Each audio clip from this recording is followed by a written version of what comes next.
So I'm going to talk you through setting up a simple play area for your newborn, kind of birth to 3 months. And remember, with Montessori, less is more. Our babies and our young children don't need to be overwhelmed with lots of toys. It makes it hard for them to make a decision and what they want to play with, and also hard to focus and concentrate when there's so much around. So we want to keep it really minimal, and the aesthetics quite beautiful, quite neutral. So here we are. This is how I would set it up from birth. So we've got a lovely comfortable mat for our newborn baby to lay on. So it's got some padding, it's nice and soft. We've then got a visual mobile above them. So there's a whole series of visual mobiles in Montessori. I can go into more depth in another video, but here's a simple kind of neutral and black one that you would start with, which I'm sure you've read about. And then nearby, I've got a low shelf, which they will independently go and choose from when they're starting to roll. But at first, we're going to hand them the toys. So we've got a string of beads. This is great for eventually grasping and mouthing. We've got this lovely toy which encourages hand-to-hand passing. We've got the tiniest rattles. On the market, often the baby rattles are too big for their little hands, so it's just looking for the tiniest of rattles. Obviously make sure it's nice and safe and no choking hazard. And here we've got some nice neutral aesthetics too. There's a little treasure basket here with some lovely sensory items, so once they're kind of grasping, then this will be nice for them too. I've got a little mirror set up here, a little mirror, so when they turn their head that way and we can kind of alternate it with the other side, they'll be able to have a look at themselves. And again, when they're reaching and grasping, we've got a little bell in a cylinder, a little ball in a cylinder. And really, that's all you would need.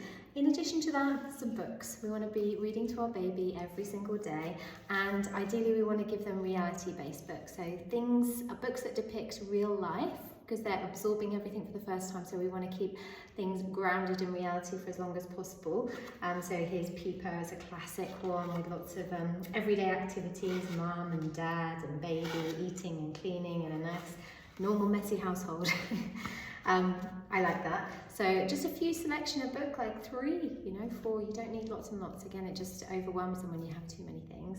So really, this is all you need for your little baby. The most important thing is that they are down on their floor, on their backs, able to move freely, so not in a container, not in bouncers and high chairs and car seats and buggies. Limit that as much as possible. We really want, for their gross motor development, they want them to be down on the floor. That's where they can really practice their movements their best and strengthen their core, ready for rolling in the not too distant future.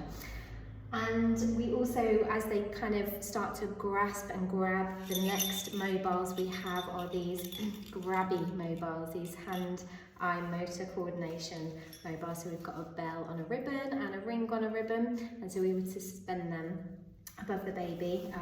And yeah, really, the first 4 months, that's all you're going to need. And you can have a few extra toys that you rotate in, but don't have too much out at once, because it just becomes a bit cluttered and overwhelming. And as they start to move things around, it'll be overwhelming for you to tidy up as well. But really, just keep it simple. What have we got? 6, 8 maximum, a couple of books. Most importantly, a good space, a good safe space for them to move around. If you've got older children or pets, then just making sure that you have their play space somewhere where you can kind of barricade them in a little bit. Here in the Montessori classroom, it's kind of tucked into a little corner, so they've got a little bit more space to themselves. And you can use shelves or furniture and things like that just to kind of create that sort of barrier, that sort of visual barrier, so that baby's got a nice safe space to play around in.